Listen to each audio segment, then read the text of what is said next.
was living in a $39 a night motel room, eating cold beans straight from a can, when the knock came at 2 in the morning. The man at my door wore a $5,000 suit and knew my name. "Vernon Hutchins?" he asked. "Yeah, that's me. If you're here about money, I don't have any. Your ex-wife Melody doesn't know I'm here. But what I'm about to tell you will change everything you thought you knew about her cancer, your divorce, and why she really left you. My name is Vernon Hutchins. I'm 45 years old, and 6 months ago I had everything. A successful construction company, a house I built with my own hands, 2 beautiful kids, and a wife I'd loved since high school. Now I live in room 107 of the Sunset Valley Motel, where the walls are so thin I can hear my neighbor crying himself to sleep every night. Sometimes I wonder if he can hear me doing the same. The man in the expensive suit was still standing at my door, holding a leather briefcase that probably cost more than my monthly motel bill. Behind him, the parking lot's flickering neon light made shadows dance across his face.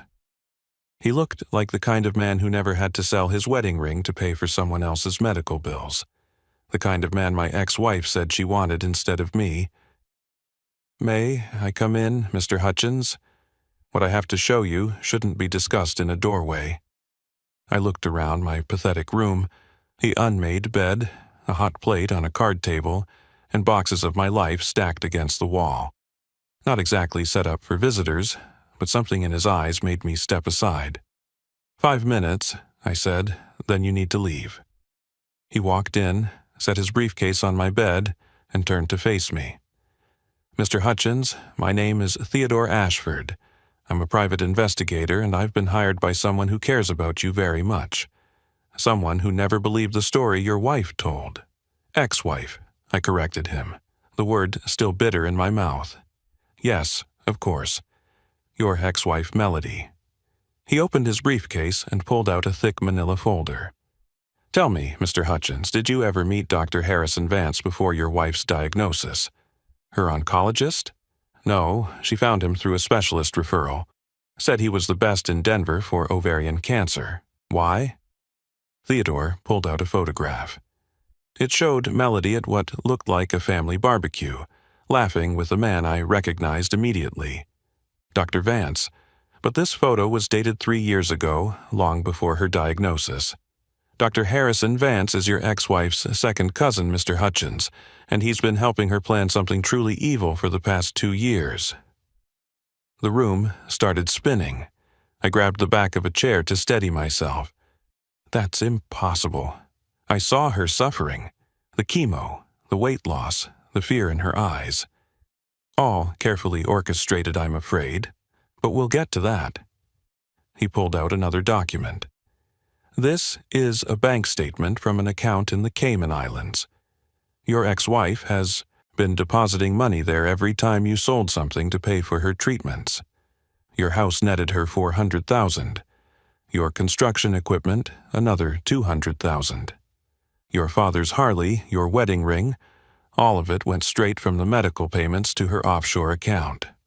I sat down hard on the bed. The cheap mattress creaked under my weight. My hands were shaking now, and not from the cold that seeped through the motel's thin walls. You're telling me she never had cancer? The medical records were falsified. The chemotherapy was actually a combination of saline solution and specific vitamins that would make her sick enough to seem authentic. She lost weight through strict dieting and prescription medications. Every single aspect was planned, documented, and executed with the help of Dr. Vance and her divorce attorney, Brent Caldwell. Brent Caldwell, the shark who had torn me apart in court. The man who painted me as an unstable, broke failure who couldn't provide for his children. The man who stood next to Melody as she took my kids away. How long have you known this? My voice came out as a whisper. I've been investigating for 6 months, hired the day after your divorce was finalized. Theodore sat down in the rickety chair across from me. The person who hired me suspected something was wrong when Melody refused to let them attend any medical appointments. They've been quietly gathering evidence ever since, waiting for the right moment to reveal the truth. Who hired you? Theodore smiled for the first time since entering my room. "Your father, Earl Hutchins, he never believed Melody was sick, Mr. Hutchins. He said, and I quote, 'My boy would give everything for family, but I'll be damned if I let him lose everything to a lie.'" The tears came then. Hot, angry tears that I'd been holding back for months. My father, who I'd pushed away when he offered help, who I'd been too proud to accept money from, had been fighting for me this whole time. Dad knew? He knew something was wrong. Your mother June helped too, following Melody when she said she was going to treatments. They documented everything. Your brother Dalton helped track the money trails. Your whole family has been working to save you, Vernon. You were never alone, even when you felt like you were. I thought about all those nights in this motel room, wondering if my kids Colton and Piper would ever forgive me for losing everything, for not being the father they deserved. I thought about Melody's cruel laugh when she told me she wanted a real man, how she'd taken my children and poisoned them against me, and all along it had been a lie. "What happens now?" I asked. Theodore stood up, straightening his suit. "Tomorrow morning at 9 a.m. the FBI will arrest Melody and Brent Caldwell on charges of fraud, conspiracy, embezzlement, and about a dozen other federal crimes. Dr. Vance has already confessed in exchange for a reduced sentence. Your children have been told the truth and are currently with your parents, waiting for you to come home." "Home? I don't have a home anymore." "Actually, you do." Theodore pulled out a deed. "Your father bought your house through a trust the day you sold it. He's been maintaining it, keeping your workshop exactly as you left it. He said you'd need it when this was all over." I stared at the deed with my address on it. The house I'd built with my own hands, where I'd raised my children, where I'd thought I'd grow old with Melody. It had been waiting for me all along. Why didn't anyone tell me sooner? We needed ironclad evidence. Your ex-wife was very careful, very smart. One wrong move and she would have disappeared with the money and possibly the children. We had to wait until we had everything documented, every crime proven beyond doubt. Theodore moved toward the door, then turned back. "Your father asked me to tell you something. He said you did exactly what he raised you to do. You put family first. You sacrificed everything for love. The fact that she exploited that doesn't make you weak, Vernon. It makes her evil. And evil only wins when good men stop fighting. Your fight isn't over. It's just beginning." As he reached for the door handle, I found my voice again. "Wait, you said someone knocked on my door and changed everything. But you haven't changed anything yet. You've just told me the truth." Theodore smiled again, broader this time. "Mr. Hutchins, the truth is the most powerful change agent in the world. In 12 hours, your ex-wife will be in federal custody. Your children will be back in your arms.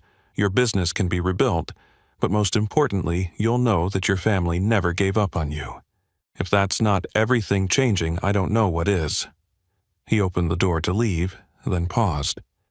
"Oh, and Vernon, your father said to tell you that Chester Pike and your old construction crew have been turning down jobs for 6 months, waiting for you to come back. They never believed Melody either. Sometimes the family we choose is just as powerful as the family we're born into." The door closed behind him, leaving me alone in the room 107 with a truth that would reshape everything I thought I knew about the worst year of my life. Before everything fell apart, I had the kind of life other men envied. Not wealthy, but comfortable. Not famous, but respected. I ran Hutchins Construction in Denver, a company I'd built from nothing but a pickup truck and a toolbox my grandfather left me. We specialized in custom homes, the kind where every detail mattered. My hands had framed hundreds of houses, but the one I was proudest of was my own. I remember the morning everything was still perfect. It was a Thursday in March, and I woke up at 5:30 like always. Melody was still asleep beside me, her dark hair spread across the pillow. 20 years of marriage, and I still felt lucky watching her breathe. She'd left away a note on my nightstand like she did every morning. "Coffee's ready. Lunch is in the fridge. Love you, Vern. Downstairs, my son Colton was already at the kitchen table, 14 years old and built like I was at that age, all knees and elbows waiting for the rest of him to catch up. He was studying his playbook for spring football practice. Morning, Dad. Can you run plays with me later? After work, buddy. We'll throw the ball around until your arm gets tired. My daughter Piper came down next, carrying her violin case like it contained gold. She had my mother's musical talent and Melody's determination. At 14, she was already first chair in the high school orchestra, despite being the youngest member. Dad, the spring concert is next month. You'll be there, right? Wouldn't miss it for the world, sweetheart. This was our routine. Breakfast together, everyone talking over each other. Melody packing lunches while reminding us about dentist appointments and soccer practices. I'd kiss everyone goodbye and head to work, where my crew would already be loading trucks. Chester Pike, my foreman for 8 years, would hand me the day's schedule. Vernon, we got the Riverside property framing today and Mrs. Patterson wants to change her kitchen layout again. 3rd time this month? 4th, but who's counting? We'd laugh because that's what you did. You dealt with difficult clients and weather delays and lumber shortages, and you built something beautiful anyway. My crew was solid, 8 men who showed up early and stayed late when needed, men who took pride in doing things right the first time. My father, Earl Hutchins, would stop by the job site sometimes, 73 years old and still built like a linebacker. He'd run Hutchins Construction before me, back when everything was done with hand tools and sweat. He'd walk through my projects, running his hand along the framing, checking corners with his practiced eye.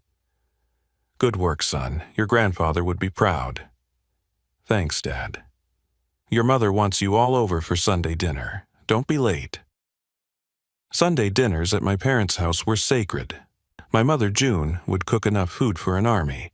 My brother Dalton would show up with his wife and 3 kids. We'd eat until we couldn't move, then sit on the back porch while the kids played in the yard. Dalton worked as a mechanic, had grease permanently embedded under his fingernails, but he could fix anything with an engine. Vern, you ever think about expanding? Maybe getting into commercial properties? Nah, I like knowing the families who'll live in what I build. It's personal, you know? Melody would help Mom with the dishes, their laughter drifting through the kitchen window. They'd been close since high school when I first brought her home. Mom had pulled me aside that night and said, "That one's special, Vernon. Don't mess it up." I hadn't. Or at least I thought I hadn't. The Tuesday that changed everything started like any other.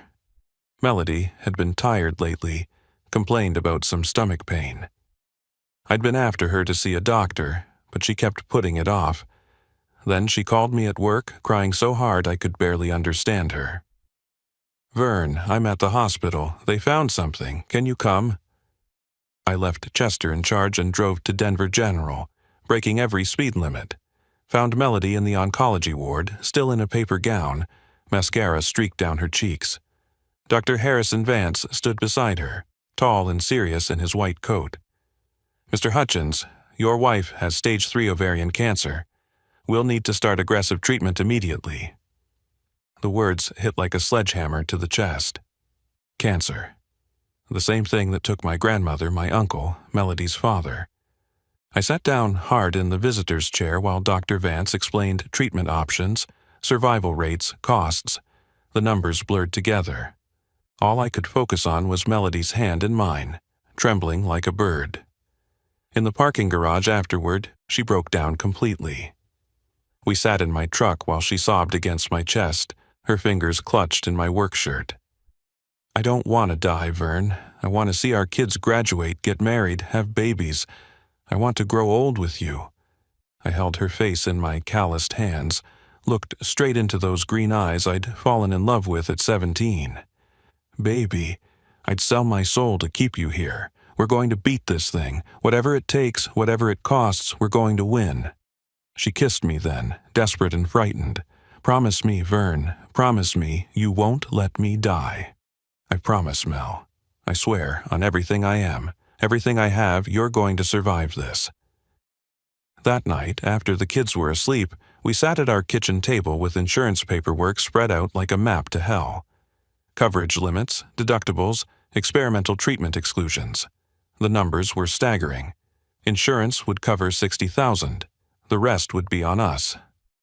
"We'll figure it out," I told her. "The house has equity. The business is doing well. We have options." She squeezed my hand. "I love you, Vernon Hutchins." "I love you too, Melody. We're going to get through this together." Looking back now, knowing what I know, I can see the signs I missed. The way she turned away when she said she loved me. The calculation in her eyes when we discussed selling assets. The quick phone call she made to someone she said was her sister, but her sister lived in Seattle and it was past midnight there. But that night, all I saw was my wife, terrified and fragile, needing me to be strong. So, I was strong. I made plans and spreadsheets and lists of everything we could sell.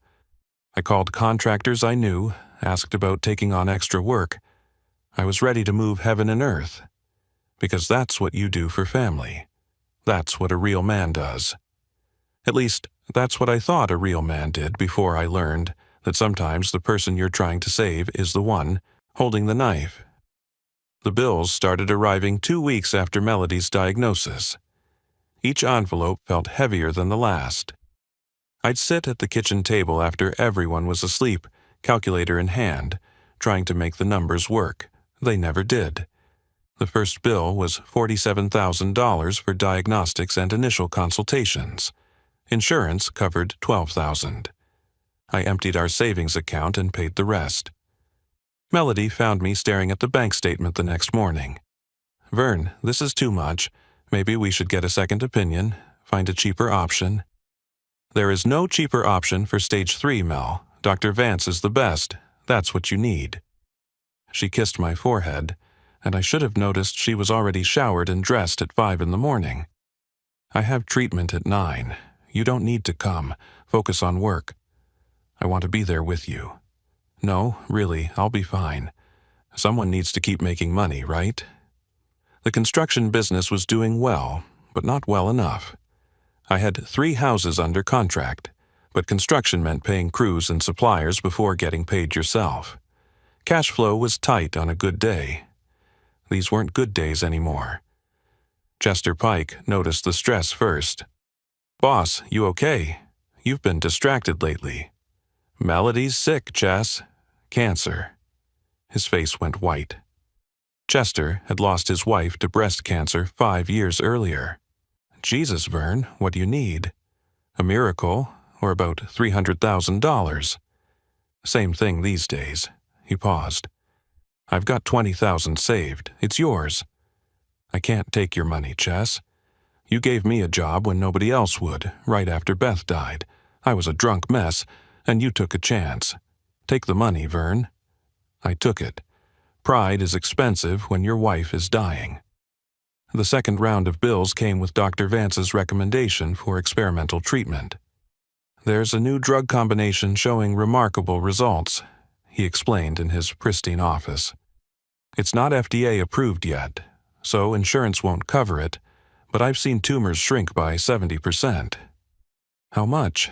Melody asked, gripping my hand. "The treatment protocol is approximately $180,000. Melody started to object, but I cut her off. "We'll find it." I sold the construction equipment first. The excavator I'd saved 3 years to buy, the dump trucks, the crane, all the tools that let me take on bigger projects. Posted them online Sunday night, sold them by Wednesday. Had to call my clients and explain the delays this would cause. Mrs. Patterson was understanding. "Vernon, take all the time you need. Family comes first." But the Riverside developers weren't as kind. They pulled the contract, demanded their deposit back. Just like that, $60,000 in future profit vanished. I had to let the crew go next. Called them into the office trailer on a Friday afternoon. These men had worked for me for years. They'd been at my kids' birthday parties, my father's retirement celebration. "I gotta shut down for a while, boys. I'm sorry." Miguel, my best framer, shook his head. We can work for less, boss, take pay cuts. It wouldn't be enough. I need you to file for unemployment, find other work. When this is over, if you'll have me, I'll hire every one of you back. They filed out quietly. Chester stayed behind. This isn't right, Vern. Something feels off about all this. Cancer doesn't care about what feels right, Chess. The house went on the market in month 3. The house I'd built with my own hands, where every wall held a memory. Colton found me standing in the workshop I'd added the year he was born. Dad, are we really moving? It's just temporary, son. When Mom gets better, we'll build another house, a better one. I don't want a better one, I want this one. So did I, but the house sold in 2 weeks, $420,000. After paying off the mortgage, we cleared $300,000. It went straight to medical bills and the new treatment protocol. We moved into a 2-bedroom rental apartment downtown. Piper had to share a room with her brother for the first time in her life. She didn't complain, at least not to me, but I heard her crying at night through the thin walls. My father came by the apartment one evening, saw me packing up my tools to sell. Vernon, this has gone far enough. Let me help. Dad, you and Mom need your retirement money. We need our son more. Your mother agrees. We can give you $50,000. I won't take it. He slammed his hand on the table, something he hadn't done since I was a teenager. Damn your pride, boy. You're drowning and won't take a life preserver. My wife, my responsibility. Your family, our responsibility. That's how this works. But I wouldn't budge. Looking back, I wish I had. It would have saved more than money. The wedding ring was the last thing to go. 3 carats, platinum band, bought when I landed my first big construction contract. I'd promised Melody she'd never have to take it off. Now I was taking mine off at Goldman's pawn shop on Colfax Avenue. Mr. Goldstein, who'd known my family for 40 years, looked at it sadly. Vernon, this ring has a story. Your grandfather bought the original band from my father in 1955. You had it reset for Melody. How much can you give me? It's worth $8,000. I'll give you $15,000. I can't take charity, Mr. Goldstein. It's not charity. It's an investment in a good man having a bad year. I took the $15,000, added it to the $10,000 I got for my father's Harley, which I'd sold without telling him. That covered another month of treatment. Meanwhile, Melody was getting better, at least physically. The weight she'd lost made her cheekbones sharp, but her color was returning. Dr. Vance showed us scans where the tumors had shrunk dramatically. The treatment is working better than expected, he announced. I think we're looking at full remission within 2 months. Melody cried with relief. I felt nothing but exhaustion. We'd won, but at what cost? I was down to nothing, no business, no house, no savings. But she was alive, that was supposed to be enough. My brother Dalton pulled me aside at Sunday dinner. Vern, something's not right. Melody seems different. She's been through hell, Dal. No, it's something else. The way she looks at you, like she's disappointed or something. You're imagining things. But he wasn't. I just couldn't see it yet. Or maybe I didn't want to see it. When you've given everything for someone, you can't afford to question if they were worth it. That kind of thinking could drive a man insane. The same week Dr. Vance declared Melody cancer-free, she started getting text messages that made her smile. When I asked who she was talking to, she said it was her support group. They understand what I've been through, she said, not looking at me. You wouldn't get it. I should have known then. The woman who'd shared everything with me for 20 years suddenly had secrets, but I was too tired to fight, too broke to think straight, and too relieved she was alive to question the distance growing between us. 6 weeks after Melody's final clear scan, I came home from a day labor job to find suitcases in our bedroom. She was folding clothes with the kind of precision she used when she was angry. The apartment smelled like her expensive perfume, the one she'd stopped wearing during treatment, but had suddenly started using again. Mel, what's happening? Are we going somewhere? She didn't look up from her packing. "I'm leaving you, Vernon." The words didn't make sense. I'd just spent 14 months selling everything I'd worked for to save her life. We'd won. She was cancer-free. We were supposed to rebuild together. "I don't understand. Is this about the money?" "I'll build it back, Mel. Give me time." She finally looked at me, and her eyes were cold as January ice. "Look at yourself, Vernon. You're pathetic. Working day labor like some illegal immigrant, living in this dump, wearing the same 3 shirts because you sold everything else. I sold everything to save your life, and that's exactly the problem." She laughed, and it was a sound I'd never heard from her before. Cruel, sharp. A real man wouldn't have lost everything. A real man would have found a way to keep his business, his house, his dignity. A real man? I gave up everything for you. No, you gave up everything because you're weak. My lawyer, Brent Caldwell, now there's a man who knows how to handle life. He saw my potential, saw what I could become without you dragging me down. Brent Caldwell?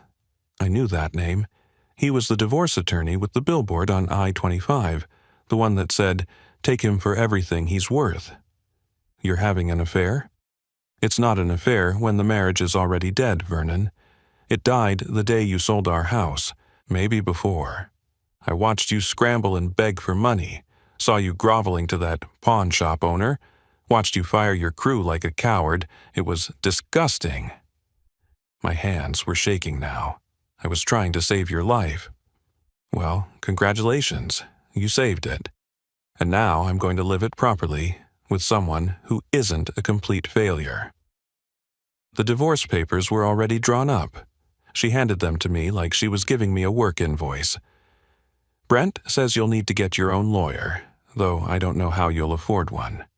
I'm seeking full custody of the children, spousal support, and half of any future earnings from your construction business when you rebuild it. You can't take my kids, Melody. I can and I will. They need stability, Vernon, not a father who lives in motels and works under the table for cash." My brother Dalton arrived within an hour of my call. He found me sitting on the apartment steps, divorce papers still in my hand. He read through them, his face getting redder with each page. "This is insane, Vern. She can't do this. You saved her life." "Apparently, that makes me weak. We're fighting this. I'll call every lawyer in Denver if I have to. But lawyers cost money and I had none. Legal aid assigned me a public defender named Patricia Moss, fresh out of law school and overwhelmed with cases. She reviewed my financial documents with the enthusiasm of someone reading a grocery list. "Mr. Hutchins, you have no assets, no steady income, and you're living in a space that wouldn't meet custody requirements for 2 teenagers. Mrs. Hutchins has already moved into a 4-bedroom house in Cherry Creek with Mr. Caldwell. He's her divorce lawyer, and now her fiancé, according to these documents. It doesn't look good." The custody hearing was 3 weeks later. I wore my only suit, the one I'd kept for funerals. Melody showed up in designer clothes I'd never seen before, Brent Caldwell at her side like he'd already won. Judge Maureen Thornton presided.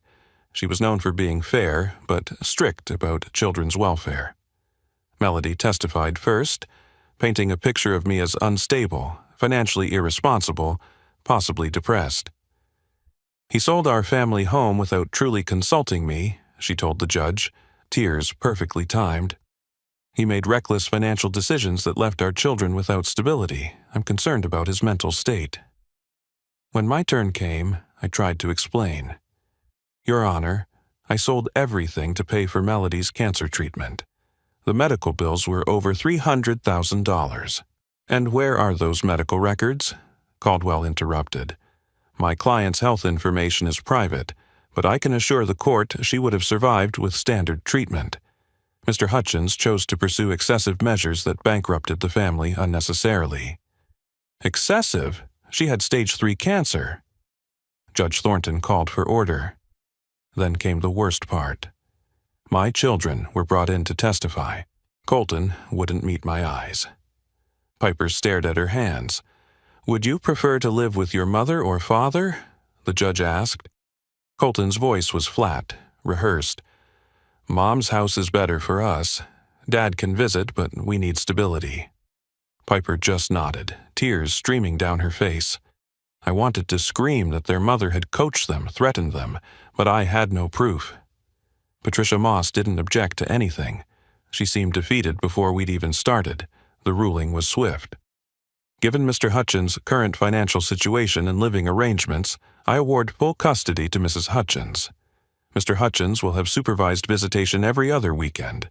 Additionally, he will pay $500 monthly in child support and 30% of any future earnings exceeding $40,000 annually for spousal support.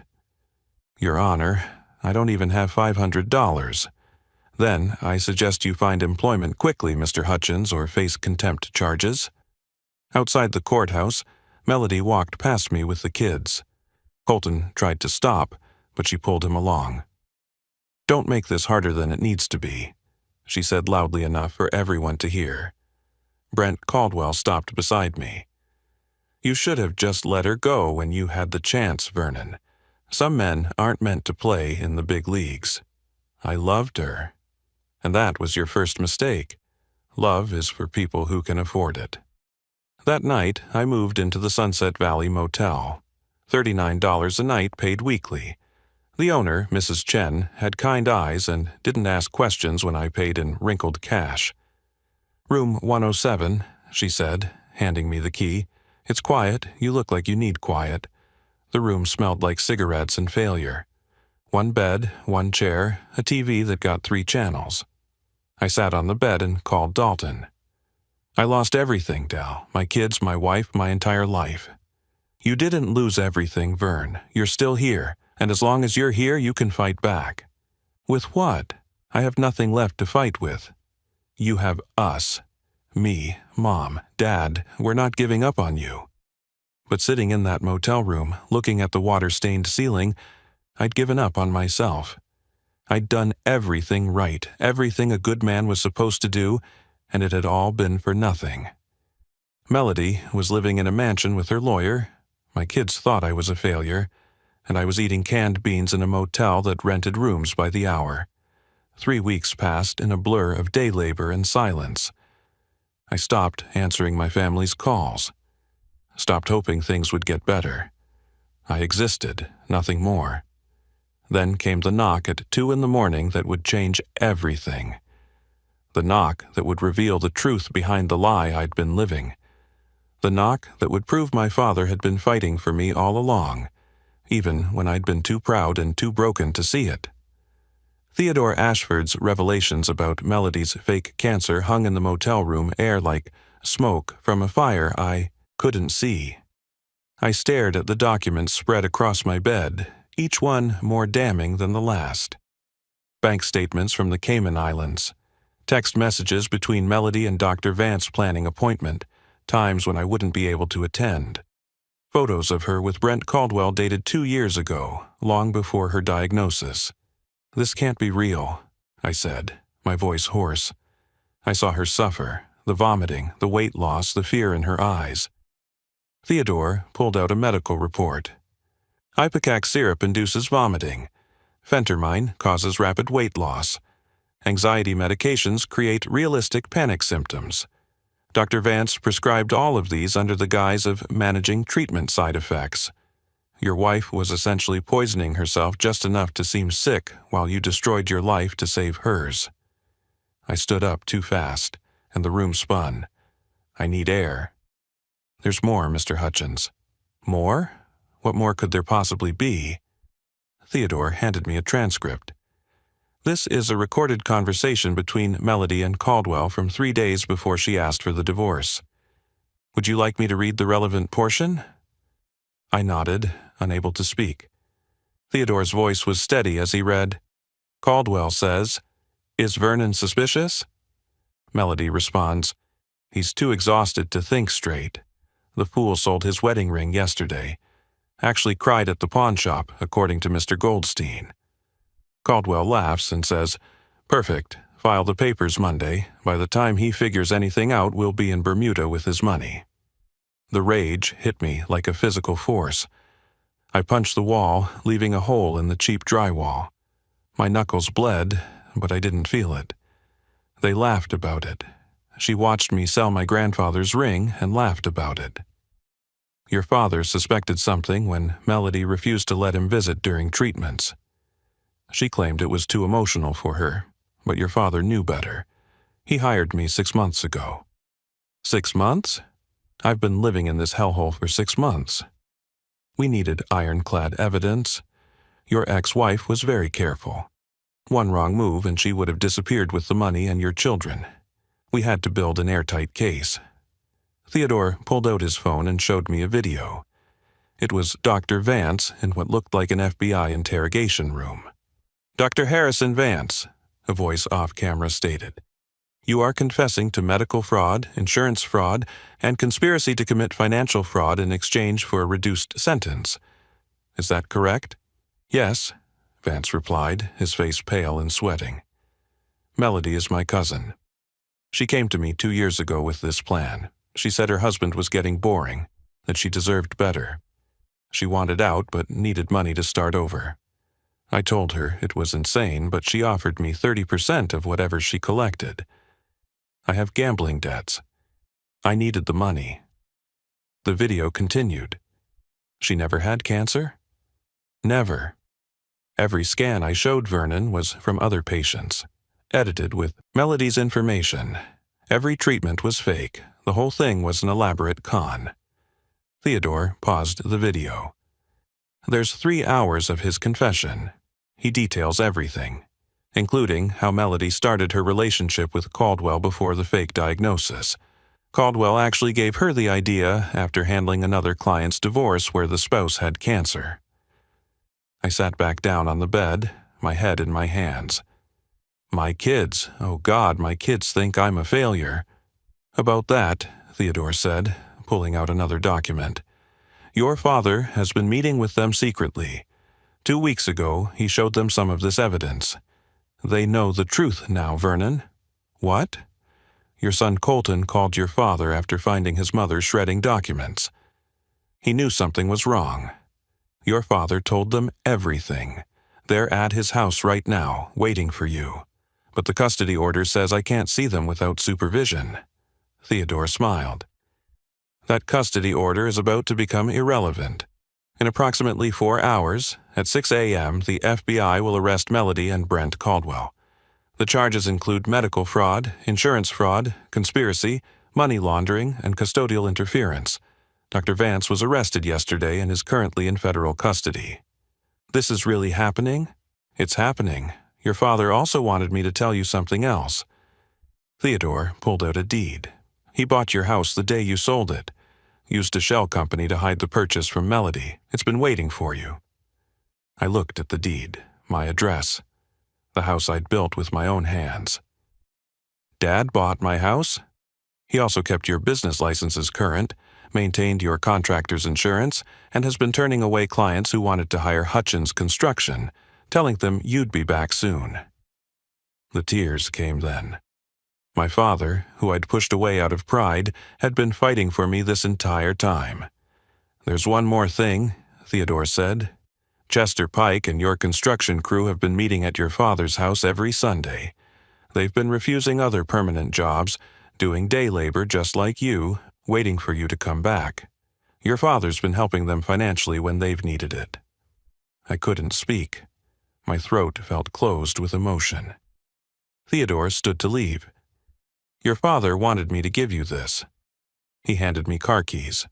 "Your truck is in the parking lot. He's been maintaining it. There's also this." It was a business card for Theodore Ashford, private investigator. On the back, in my father's handwriting, "Son, a man isn't measured by what he loses, but by what he's willing to sacrifice for family. You sacrificed everything. Now let your family help you rebuild. No more pride. Just come home. Dad." "Mr. Hutchins," Theodore said at the door, "your ex-wife thought she broke you. She thought you were weak for giving everything to save her, but she never understood that your strength wasn't in what you owned.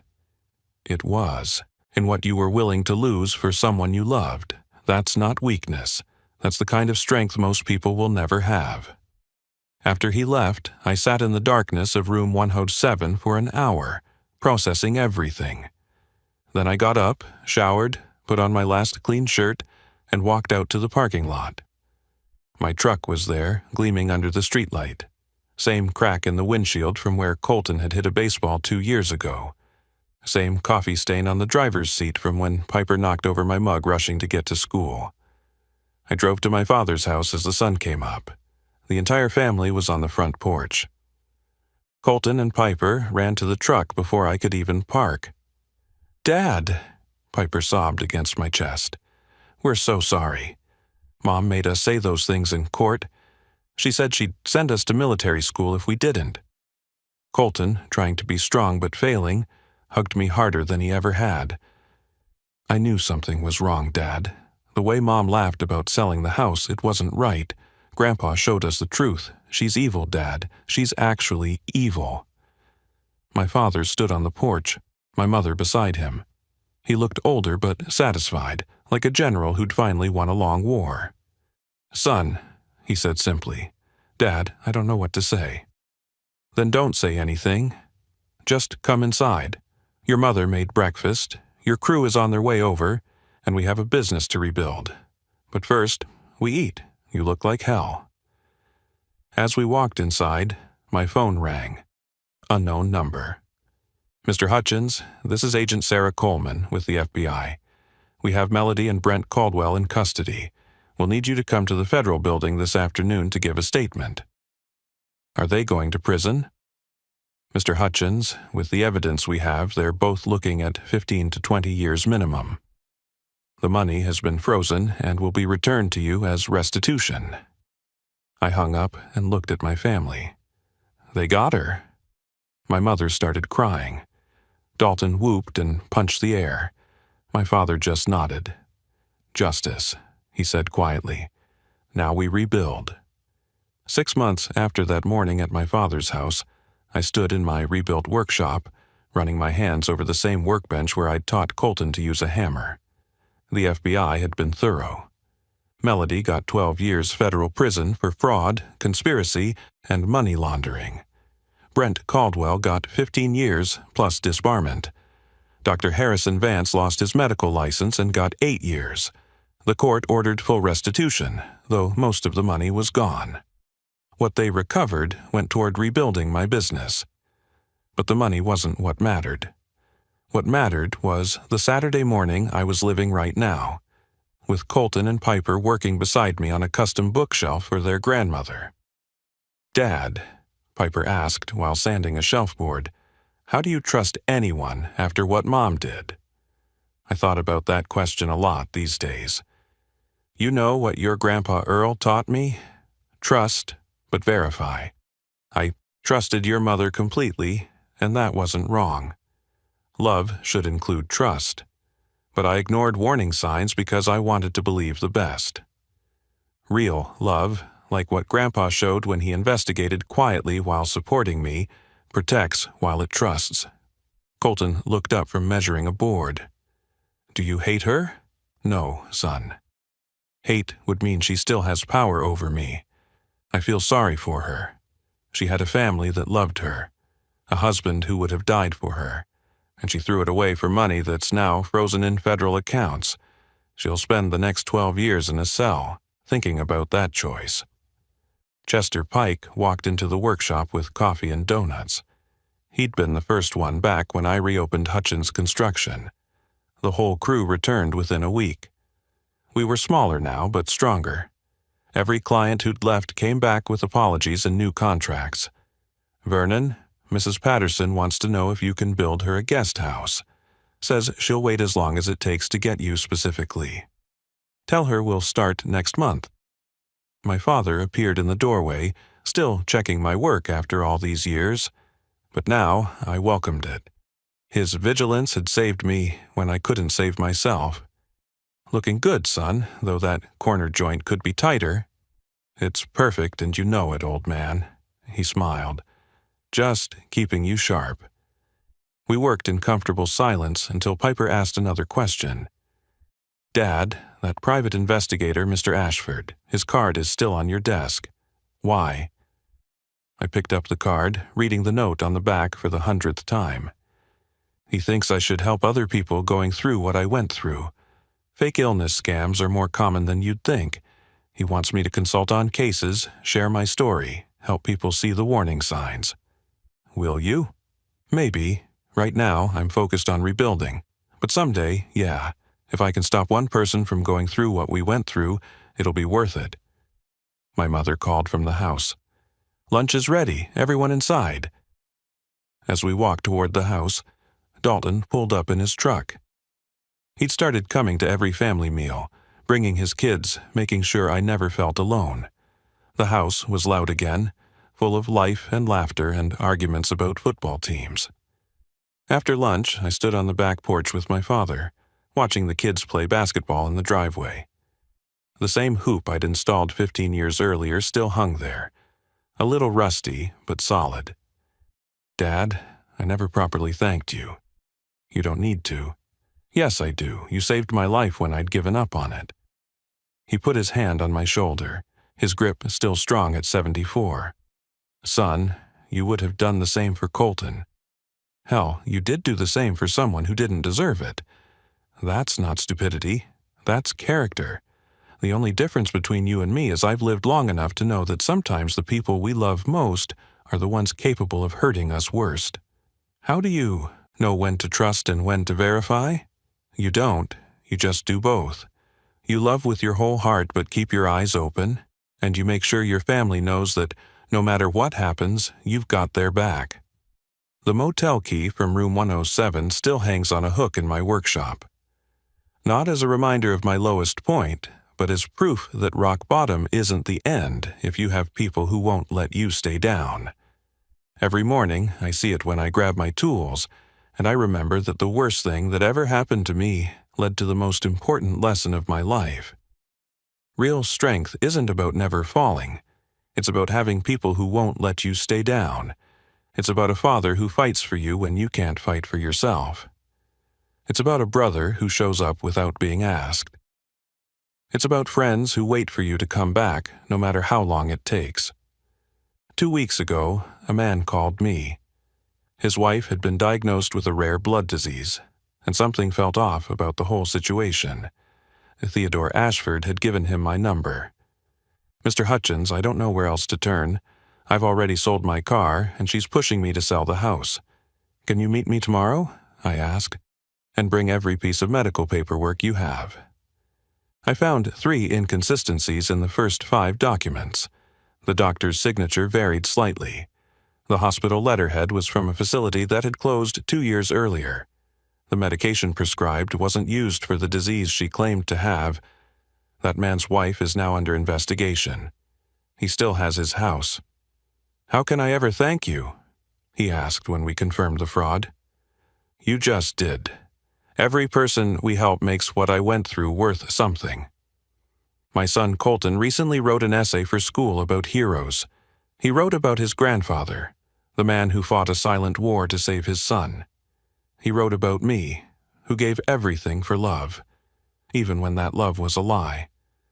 But mostly, he wrote about how sometimes the real hero is the person who sees you at your lowest and says, "Get up. We're not done yet." The teacher called me, concerned the story was too mature for a 14-year-old. He lived it, I told her. He earned the right to tell it. Yesterday, Piper performed at her spring concert, the same one I promised to attend that morning when our life was still perfect. I sat in the front row between my parents, Dalton on my other side, Chester and the crew filling the rest of the row. When she played her solo, I thought about all the concerts Melody would miss from her federal prison cell, but mostly I thought about second chances, about the grace we don't deserve but sometimes get anyway, about fathers who refuse to let their sons disappear into darkness, about the difference between being broken and being broken open. The knock on my motel door that night didn't just reveal the truth about Melody's deception. It revealed the truth about love, family, and the unbreakable bonds that hold us up when we can't stand on our own. I was a man who lost everything, saving someone who was never sick. But in losing everything, I found what actually mattered. Not the house I built with my hands, but the home my father kept alive in his heart. Not the business I created, but the brotherhood that waited for me to return. Not the marriage I thought I had, but the family that never let me go. The story I've shared with you isn't just about betrayal or fraud or the cruelty some people are capable of. It's about what happens after the world ends. It's about the people who show up at 2 a.m. in suits or in work clothes, with evidence or with casseroles, ready to help you rebuild from nothing. If you're watching this and you've been broken by someone you trusted, know this: your story isn't over. There are people fighting for you that you might not even know about. There are hands reaching out in the darkness, waiting for you to grab on. Rock bottom isn't the end. Sometimes it's just the foundation for something better. My name is Vernon Hutchins. I'm a construction worker, a father, a son, and a survivor of the worst betrayal imaginable. But I'm still here, still building, still trusting, but now verifying too. And that knock on my motel door? It wasn't just someone coming to tell me the truth. It was life itself, refusing to let me give up, refusing to let Melody's cruelty be the end of my story. It was my father's love, wearing a suit and carrying evidence, reminding me that family isn't about blood or marriage certificates. It's about who shows up when you're eating cold beans in a motel room and says, "Time to come home, son. We've got work to do." Thank you for listening to my story. If it resonated with you, if you know someone who needs to hear that surviving betrayal is possible, please share this video. Leave a comment about your own experiences with family, trust, and rebuilding. And subscribe to this channel for more stories of ordinary people facing extraordinary challenges and finding their way back to the light. Remember, you're never as alone as you think you are. Someone, somewhere, is fighting for you. Sometimes they're wearing a $5,000 suit and carrying evidence. Sometimes they're your father, who never stopped believing in you. Sometimes they're yourself, future you, who knows that this isn't where your story ends. Stay strong. Trust, but verify. And never forget that real love doesn't break you, it rebuilds you, one piece at a time.